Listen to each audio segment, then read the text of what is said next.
The Kerry squad celebrate with the cup after their victory against Galway in the All-Ireland Junior Championship final. Photo by Diarmuid Greene. Sportsfile Finals are rarely easily won. Even if it appears that way on the scoreboard, by the end it's rarely that simple. All the same, of all the finals the Kerry juniors have played on their march to 4 All-Ireland titles in succession, this was probably the hardest one of the lot. Galway's lack of shooting boots when it mattered was a big factor in Kerry's win, but there was much to admire about how plucky Kerry were in spite of the tribesmen's dominance. Other teams might have accepted that it was not going to be their day, but Kerry stayed firm for as long as the scoreboard allowed them to win, getting their reward.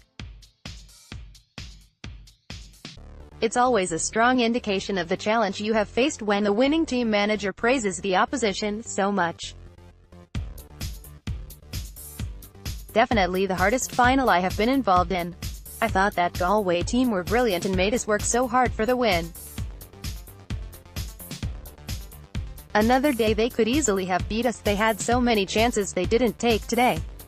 Thankfully we just took more of ours when it mattered, the Kerry junior boss Jimmy Keane said.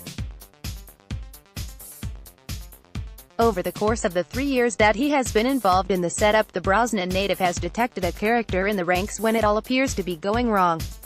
It's something that seems to be a part of the Kerry junior setup, in that there is character there when we need it, like when we were 9 points down against Cork in last year's Munster final and 5 points down in this year's one in Tralee. Our backs were to the wall here today in Ennis, but the lads came out the right side, so it shows that you have to be able to dig deep if you want to be a part of this setup, he said. Along with being one of shortest campaigns for an All-Ireland winning Kerry junior side in only 3 games, it was also one of the most difficult, with player availability, travel and preparation time all issues that had to be overcome in order for the county to be crowned All-Ireland champions for the 19th time at this level. People have to realize that was the first time that 15 took the pitch together. We didn't have Andrew Barry and Seanie Maloney for the semi-finals, so to gel a team like that, we were delighted to see the respect they had for the jersey and wanting to be involved. It proves the depth of talent that is out there in the county, and I just want to credit those that came in for trials but didn't make the cut.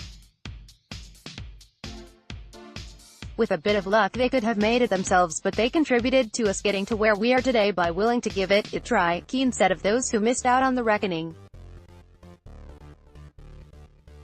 Whether or not those players will get a chance at this level is the hot question, as many have wondered if the competition has a genuine future with the lowering number of counties entering every year. For Keane, the situation is simple, however. I think it's time for the GAA to either back the competition or get rid of it.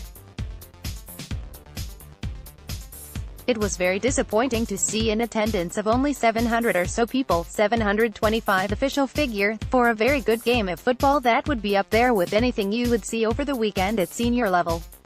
The standard is very high, and I think it's very disappointing that both Galway and ourselves went into provincial finals without any game played. The competition will not keep going if it continues to be treated like this. I agree the under-23 idea is a feasible one because it might encourage more counties to enter and stop a group of players being lost from inter-county level if they don't make it at under-20 level.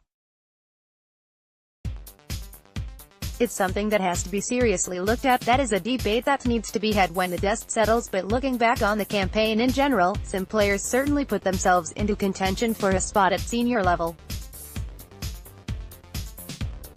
Dara O'Shea proved a solid presence in goal, while Paul O'Sullivan and Sean Maloney were very dependable figures in the Kerry defence. Conor O'Shea played an important cameo in the win over Kildare after Patrick Clifford's injury forced him out of the campaign post-Munster final. Daniel Daly was another to miss out on the All-Ireland series after a pretty impressive Munster final performance before injury with his club came against him.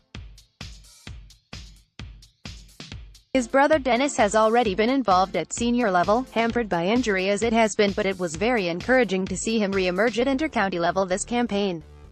Thomas Hickey and Niall O'Shea contributed well again to the setup as they proved themselves to be genuine match winners on form, but in the case of Glenflask's Leo Donahue, It is interesting to note that of the 4 years of success for this setup, either himself or his brother Jeff has been on the winning Kerry side since 2015. Paddy Clifford has come onto the inter-county horizon this year, not as dramatically as his brother David, but certainly the ingredients are there to develop if given a bit of time.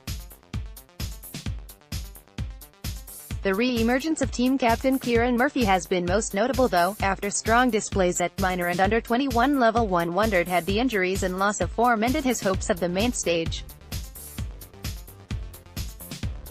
2018 has been good to him thus far with both club and county, and his strong fielding and presence that characterized him in younger years has come to light once more.